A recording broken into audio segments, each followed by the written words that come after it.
va déçu à Congolais. Mati a décevoir biso. Philippe on a tendance à s'arrêter. On a lobby que Congo fait de la moto. Le corps mettre le défi. Le bicho congolais. Ah c'est le processus de la dictateur. Là on a lobby beaucoup fait de là. Bomana bango ti suka to lobby en moto to bomana. Félix eloko liboso oye amema awa amema na moyibi yami balei amema kimbumba yami saku aya mpona koyiba peuple congolais.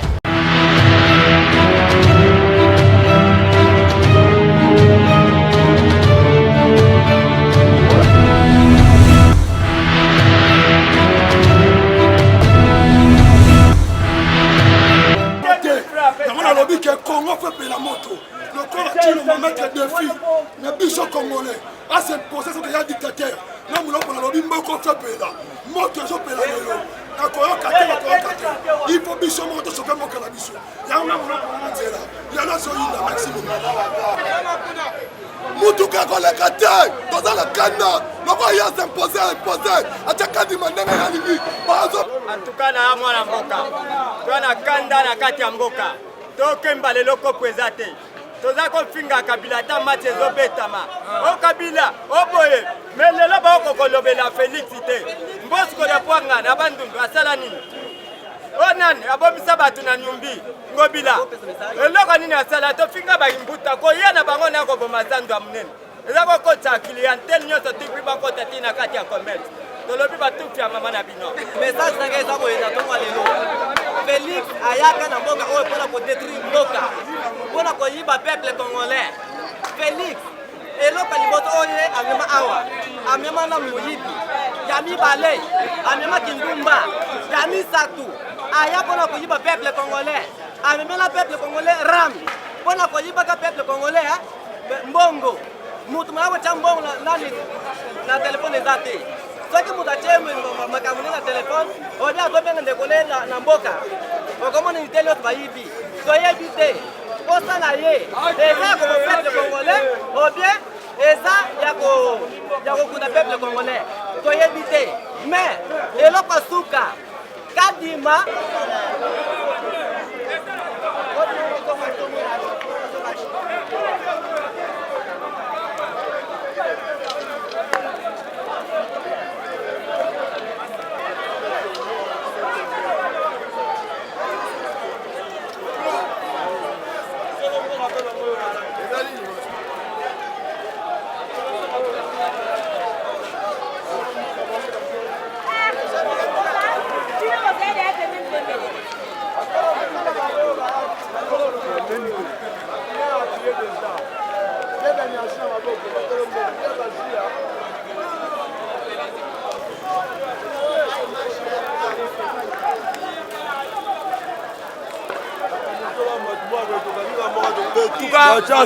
déçu à Congolais.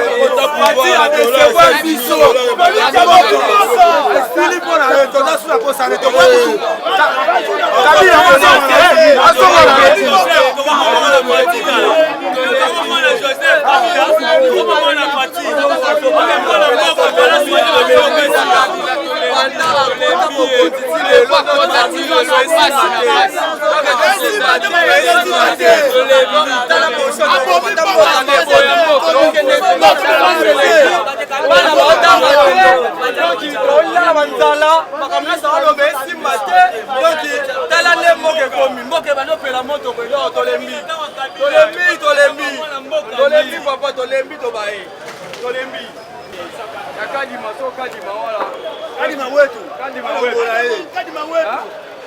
Population est d'accord na makambo wana te somoni kezo simba te parce que pendant makambo nyonso Félix akoma bokonti lelo makambo nyonso alobaka ezo simba te bana ti lelo bana baotanga te donc mboka bato baolia te pasi eleki donc miski donc tosuka wapi na mboka ata mboka nde moto bandopela boye ti suka nango ezala nini donc danger tolembi tobaye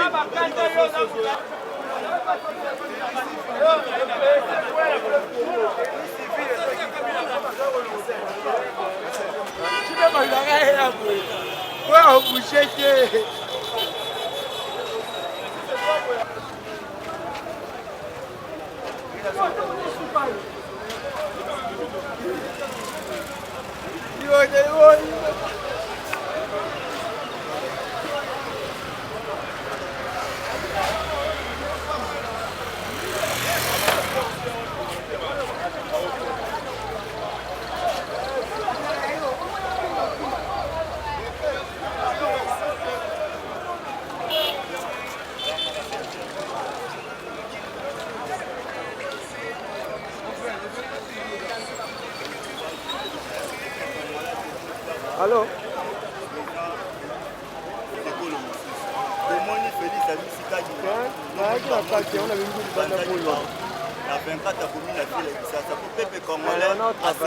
Tozobomana bango ti suka tolobi yango tozobomana.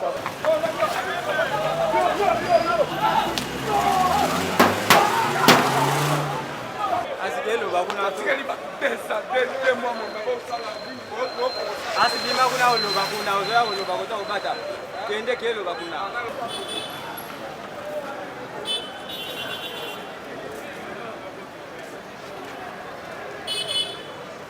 Emino ti ba basala drogo ba ka image nganyele kaka boye kaka ya ba komola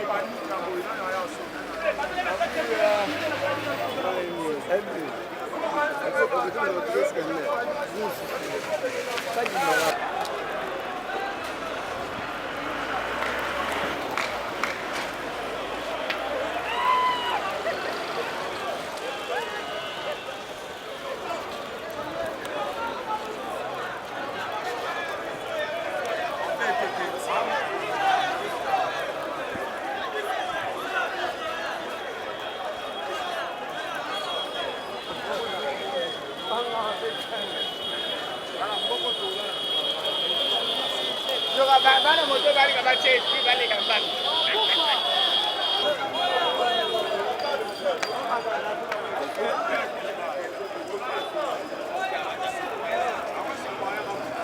Bishima.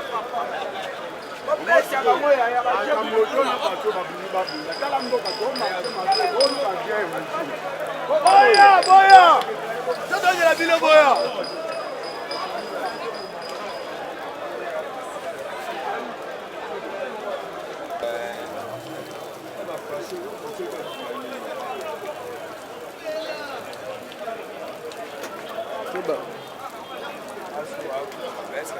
Masa sangsa wana. Eza ko yinawa soki omoni milingi ezopela boye moto ezopela boye milingi emati likolo bana mboka basepeli te makambo Monsieur Félix azosala na mboka oyo azokende kotia signature na ye adopte mobeko oyo ezopesa ndingisa epai ya biro ya Assemblée nationale mboso asali makambo na maguya basali ya nzambe ya catholique na ECC balobaki yango très bien que kadima aza corrompu et puis Monsieur Félix aye ko légaliser yango alakisi penza ya solo ke état de droit na mboka oyo eza te bana mboka eza ya biso Monsieur Félix aza na bokonzi azokoka eloko moko te boni bopesa ye lisusu deuxième mandat na 2023 po asala nini état de siège ya te bilero na milero bibembe na est kuna nani balingaki bakanisa ye ata na nzela ya nini ya gratuité ya enseignant eloko moko ya malongo eza te azo désactiver ba école oyo ezalaki déjà na ba matricule na bango banda kala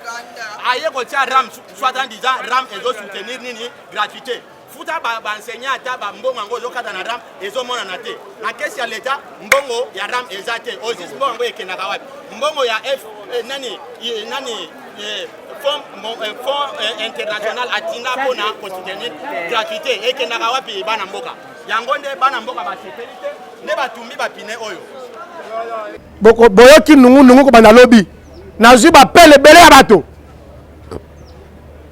peuple congolais oyo que son âme repose en paix David Kalala eza bote bandeko batiri attention awa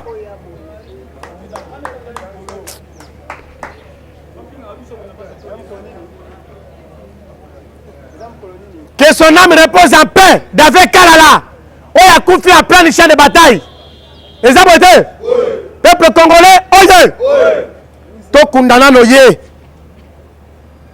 ndeko soki tosabote botoke bitumbo tokenda ngoyo o mese tulo mameki bozindo ebale na mosapi talaka bozindo ebale ndenge ezali tulo mameka ngo na mosapi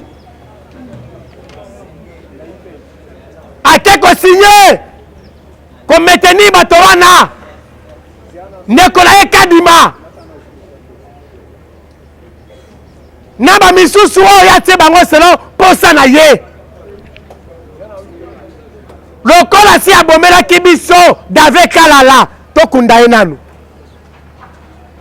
peuple congolais oye bolingi totika David Kalala ka ndenge wana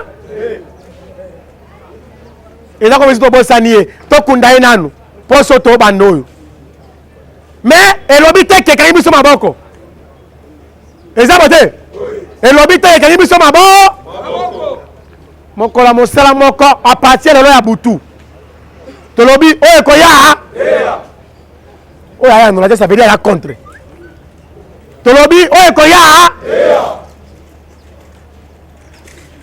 mais c'est-tu le maluki bitumba aomona nini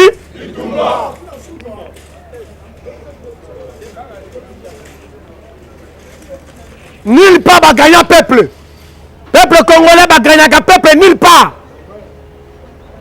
peuple n'a jamais été échoué et puis peuple échouaka te kozala mandoki eza malamu na kati ya mboka kozala mandoki eza bien mais mondoki eleki mandoki nyonso eza peuple eza bote tulomba tomeka bozindo ebale na mosapi yango tolobi bo peuple congolais nungu moko ezotambola kete président élu Martin Fayoulou na le coordonnateur sortant na kombo ya Adolphe Muzi o bakabwani banda lobi balo bango elobanga banda lobi baobenga par-ci par-là même na mikila poto bazo poser la question c'est quoi qui se passe entre Muzitu et Fayoulou bandeko na ngai Zabulu alingaka bato mibale batana boyokani te eza bote Zabulu so mwe bato mibale bazana boyokani esika moko akosepelaka ata mokolo moko te proposition na ye epuis posa na ye kozalaka ete bato bakabwana babunda baswana mpo motema na ye esa nini esepela Zabulu yango eza nani UDPS Zabulu yango eza nani peuple congolais oyo Zabulu yango eza nani Jean-Marc Kabundo Augustin Kabuya mpe mais c'est tout le monde fait bango ne bazo souhaiter que bazo proposer que mais c'est Martin Fayoulou m'a dit le président élu dans l'élection en 2018 na les coordonnateurs sortant bayokana te bapanzana babunda te ne fusque pour la proposer babunda mais laisse-moi te former na tongo lelo na yaka na ebisayo les coordonnateurs sortant na kombo ya Adolphe Muzitu na le président élu Martin Fayoulou Madidi le commandant du peuple baza eloko bo bakabwani te eza boye te banungunungu bokoyoka mpe osi boyokaki boyeba eke eza lokuta munene oyo akendaki peuple congolais oyo akendaki na etandoike kosama kocontredire koloba n'importe quoi na kombo ya président Martin aza suspendu na partie nouvelle là immédiatement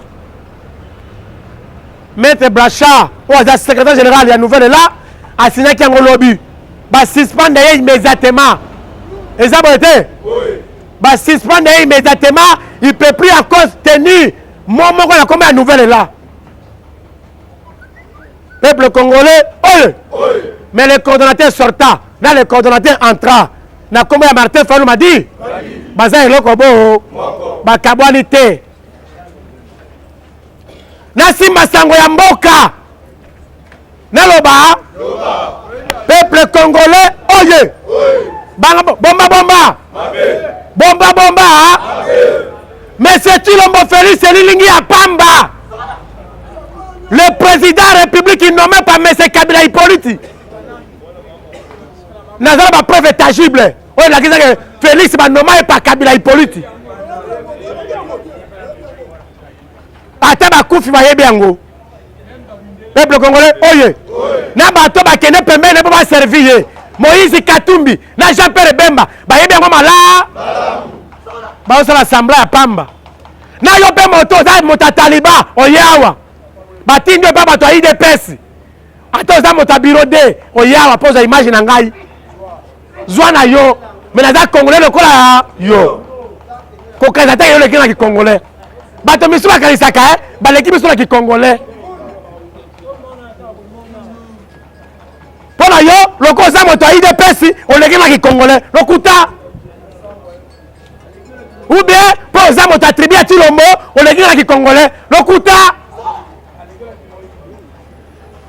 eloko eyake yo oleki nga nango oyo ndeko alobi wana eloko oyo oleki nga nango eyakaki moyibi eza boye te mpo bato ya idps baza miyibi mine partout ekosi bakongolais partout eyiba pouvoir ya peuple eza idp Félix Moïri Mouné le grand voyageur du Congo comment on a été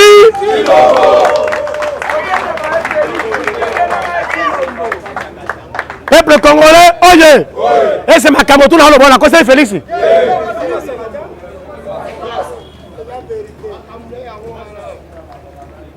bandeko na ngai lobi nazalaki étonné comment la groupe moko ya bato ya IDPS toza mpe infiltré mpa na bango mpe bango bazo infiltré zozo infiltré bango te na groupe na bango moko mpe nde tosanganaka boye batiaka batelefone bakotia na kati ya baproche maloba to ozoloba baenregistre yango peuple congolais oyo bakei na kote ya kaluka bana eta ete bana eta baza bana kaluka bazali awa bakendaki na place de l'indépendance oyo ya kaluka peuple congolais oyo pendant bandeko kuna baorange baopesa message bango baenregistre bamessage lobi bazwi baboki awo na groupe ntango nayoki bavoya bandeko na biso oyo tozalaka na kati ya eside ngabi me oyo bazwi message en direct mbala moko ntango bandeko bayorange bango bazwa message wana peuple congolais oyo toza infiltré makasi balandela nde toza bazali baenregistre maloba peuple congolais oyo makambo na loba eza ya solo eya lokuta te mais c'est tout le mot au lieu de servir la nation au lieu de ça makambo eza intérêt ya peuple ozoluka eloko ni peuple congolais oyo nekoyoka awa tire attention awa nalingaka te sona aloba moto apesanga mokongo eya sina sabotage peuple congolais oyo mais c'est tout le mot au lieu de faire au lieu de travailler au lieu de kosala makambo eza mpo na intérêt ya peuple alingi te ye azowola kaka seni azowola kaka seni ya baokipa seni eza na intérêt ya kagame na intérêt ya pemese kabila Hippolyte intérêt ya peuple ya na kati te mpo Tshilombo accord basinyaka na mese Félix Tshilombo accord basinyaka na mese kabila Hippolyte ezalaki ke 2023 aremettre ye pouvoir akoremettre ye eza te mpo kabila azonga lisusu peuple congolais oye botiaka makutu mala boyokaka biso tomanyolelaka bino makambo boyebaka yango malamu pouvoir oyo mese tio makali koremettre pa mese kabila Hippolyte na 2023 eza te kapesa yango mese kabila Hippolyte ye moko me apesa na candidat ya mese kabila Hippolyte oyo balengeli deja soki oyoki lobi Tshilombo aose ameki bacongolais kotiela bango komaintenir baanimateur oyo mese Mboso atiaki bango ezali azomeka peuple congolais oye peuple congolais oye bana ya somi oye nasepela kobenga babenga mwana somi eza boye te mwana somi ayokisamaka aksoni te bandeko na ngai lobi mese Tshilombo asinyaki PV wana asinyaki yango lobi deja bava midi asinyaki yango oyo batiaki na pokwa ezalaki ka redivision peuple congolais oye Peuple congolais, oye. Et donc, les Kelingaï, enseignants, autant de grave, il y a des enseignants Congo Mobimba. Mais c'est tout le mot, le lot catholique a comme ennemi à l'IDPS catholique. L'église catholique est comme ennemi à l'IDPS. Peuple congolais, oye. Bandewala, comment imaginez-vous? Catholique quoi? Catholique quoi bundi, to bundi na elongo. To bundi na elongo la 2016. Pour te Kabila Hippolyte Kende. Et puis ce Kabila Kenda qui pour la Basango. Pour la IDPS. Peuple congolais, oye. Le lo Basango ba kombe, ba le kombe ennemi à IDPS. Mais c'est tout le monde qui simba, c'est que simba kate. A quelque provoquer Basango ko lo bakete. Ceux qui balingite, batanga bekol na bango. Oh.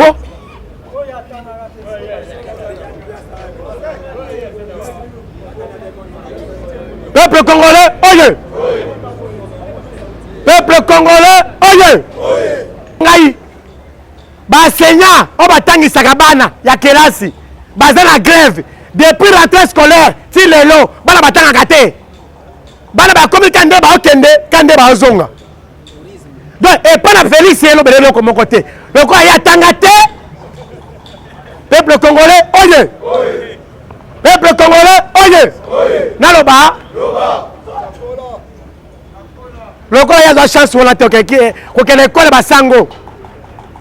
Il y a la chance pour la tête. Et ça, peut-être, à tout l'abisso, par autre zoman ngolu, il y a autant que pas Sango. N'a la taille pas Joséphine de Kinzambi. Et ça, Sango, bala bandu bazawa bala bandu bazawa boyebi yango te je le vis de Kinzambi na bandu boyebi yango te natangi kuna na yo diplôme d'état nanga kuna avant que likolo peuple de congolais oye na Kinzambi bayebi penga bien atokela na bandu ville otuni que non il y a une élève tangawa na Kinzambi bayebi ngai et dans la écoute dans la nouvelle et là ma simanimba attends la mona côté mais la yebi bien peuple congolais oye et c'est pas nous les ambo kana ngate attends que neko attends que tu capes pas ngai peuple congolais oye et ça la mota opeki sangate abeta tolo tu capes ngai et ça biso nyo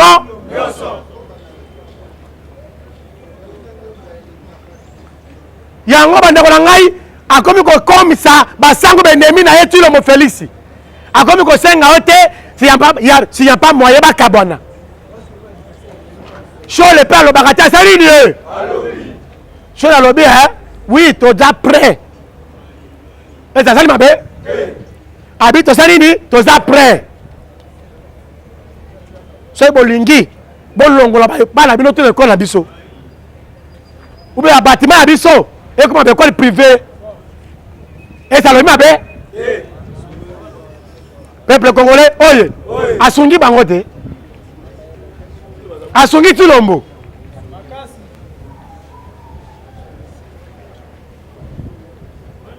bana classe ba ko tanga te o leke mese tulombo Félix aluka solution ya ko futa ba enseignant azola ka seni ye kaka seni kadima wetu peuple congolais, oye.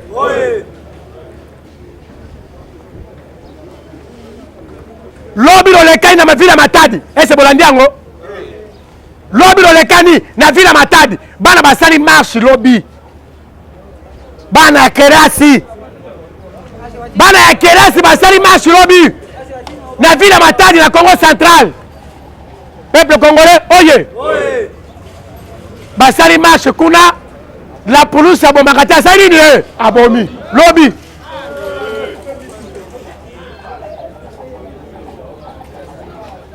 la police a moyibi la police est assassin la police congolaise la police est assassin la police est monsieur Tulombo la police est assassin peuple congolais oye lobby na ville Matadi na Congo central bana basali marche via quoi raison principale ezali pour la nini basenya batie na grève mais c'est tout le mofuta basenya bakoyokana te akofuta bango te bana basali marche et c'est basali mabe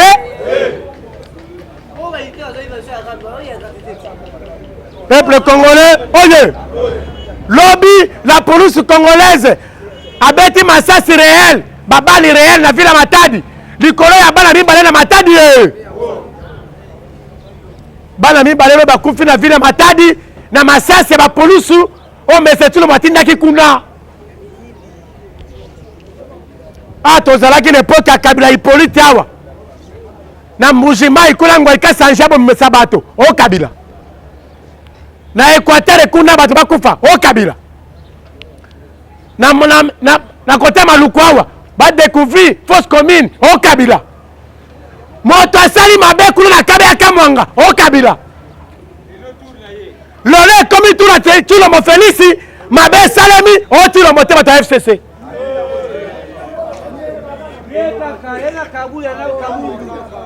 peuple congolais oye toloba toko dénoncer mabe na yeti na su Félix aza elilingi ya pa moyibi munene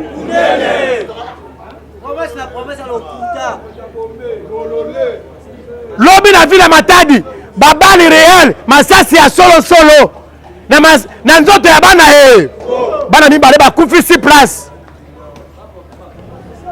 aluka bitumba na fayulu te peuple congolais oye fayu mais c'est Tshilombo Félix aluki bitumba na populaire peuple congolais oye moto aluki bitumba na peuple ya Félix te atindi mboso na turu na ye asali mais na ye moko mpe ekosala makilo ekotanga lobi na mutu ya Tshilombo eza boye te Tshilombo si aluki bitumba na ya na bato tolakisa mpe bitumba ngo eza boye te bolanda bato ya MLCT parti ya miyibi mpe le grand voleur mais Bemba Jean-Pierre Gombo oyo avandi pendant 3 ans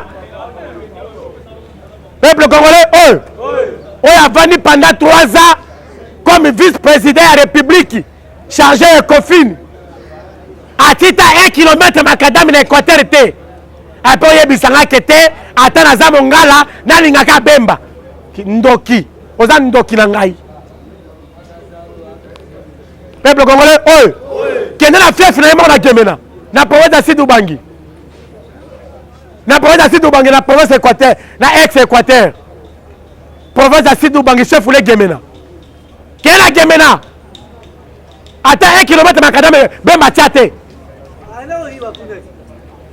apo oyebisangaki te Bemba aza majorité na Équateur Bemba aza majorité na Équateur quelle majorité peuple congolais oye ye ata na province na ye moko Sud Ubangi balingaka ye te comment ça fait na province na fief na yo moko ozwi majorité badéputé te provinciaux ka bambusala bangombe bayuma bapesaka ye majorité na mongala boyoki déjà bolanda Bemba na Katumbi te peuple congolais oyo bolanda Bemba na Katumbi te baza baopportuniste baosala semblant surtout Katumbi aosala semblant koboyake te alingi seni wana te lokuta tondima Katumbi so longo union sacré eza bo te soki Katumbi alongo union sacré akomi kobundisa Tshilombo tondimi ye elo bato ayi depese balobele far balobi soki oboyi kende na yo mpo tondimaki no oboyi biso kende kasi apres kotelema awa okumisaka o baba quel baba moyibi quoi peuple congolais oyo peuple congolais oye botika mongongo na ngambo keleke tuluku ya bato boye ezalaka taliba moto ayi depese na sauteur bienvenu boye bolamu ya kozwa information régissé maloba na ngai okende ngo mpo ya bino pesa kuna soki oza vrai congolais koleka ngai bino bokanisama mabe makasi Pour la banque, on a arrêté. On est des vrais Congolais, on a tous les Congolais dans le Congo. Pour la banque, on a bongo.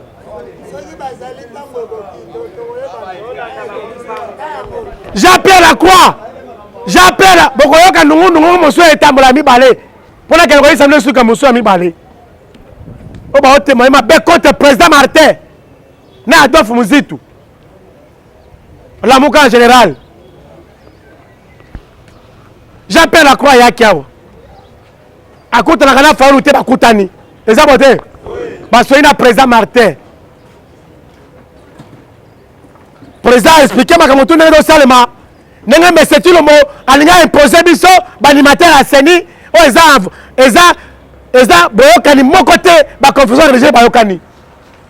A expliqué, j'appelle la croix. J'appelle la croix parce que au moment de FCC. À moins de société civile. Oui, à solo. Société civile, le Koutate. Peuple congolais, oye. J'appelle la croix à qui on appelle, mais c'est tout le mot. Le président nommé par Kabila Hippolyte. Représentant les gars là-bas occupants. Peuple congolais, oye. Bande Konangai, président Martin expliqué, j'appelle la croix nyonso. Ayebisiye. Mais le gars Kamusingai, Bataliba, Bataïde Pese. Parti à le Kouta. Bazo information qu'on transformé en gros. Koyebisa Batogete, oh, président Martin qui est le Kouta na FCC.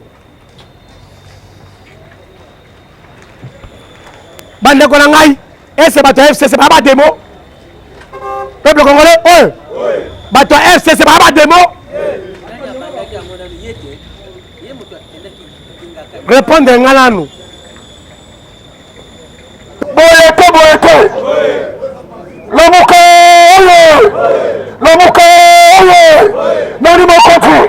Nani Mokonti. Lusukolali. Tokobona tokobangisa. Esikarisa tokomona chilombo za komona. Kabana nani toyi. Chilombo musibi muna. Yoka moto bangisa yo te lokola Chilombo a signé défi devant peuple congolais. Oh, quoi ça nini lokola Chilombo kona moto a simbi moto il faut ça nini azika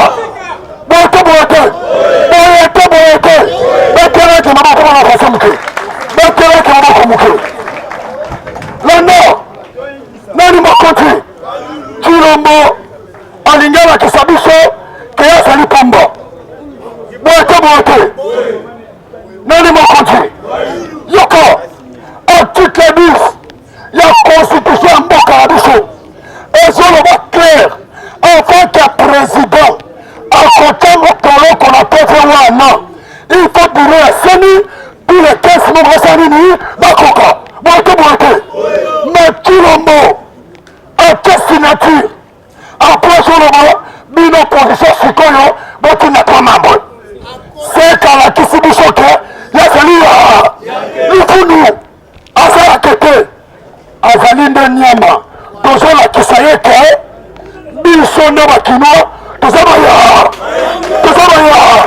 beteleke maboko lokola yatie po biso tosala nini lokola yatie biso tosala nini ndenge nazoloba na yo awa papa kobanda kaka na ntongo ti tokoma pokwa ti tokoma dimanche il faut que tosala nini boyete te mon frère Chilombo John Biden aboyi koyamba ye ayebisi ekende na Congo organiser bakosala crédible tosala transparence tosala démocratiquement peuple ya Roma atindeli Chilombo bainitie na ye mais Chilombo alobi oyo nyonso wana etali ye nasengi na simi akimi ezala mpe belesala bino wate nani Mokonti bato akuna obetela maboko betela fele maboko bato akuna obetela fele maboko okedi Congo nani